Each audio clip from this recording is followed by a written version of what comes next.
almost uniformly positive in practice.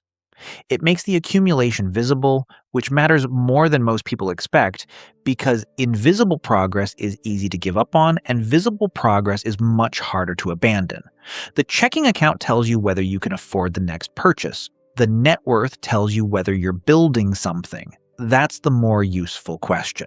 Change 6.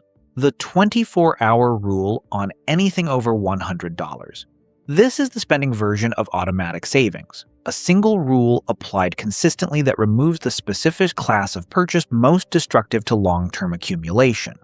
The rule is, anything non-essential over $100 waits 24 hours before you buy it.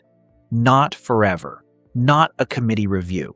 Just a night of sleep between the impulse and the purchase. The research on impulse spending is clear that desire driven primarily by the moment of encounter, by advertising, by a mood that passes, fades significantly in the first 24 hours. Desire driven by genuine, sustained preference doesn't.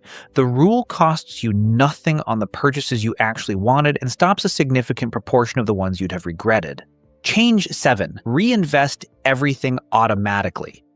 If you have any investment accounts, a 401k, a brokerage account, a Roth IRA, and you haven't turned on automatic dividend reinvestment, you're leaving the most powerful part of compounding mostly untouched. The difference between reinvesting dividends and not reinvesting them across a long enough time horizon is genuinely dramatic. Not because the dividends themselves are large, but because of what those reinvested dividends purchase and what those purchased shares then generate and reinvest in turn.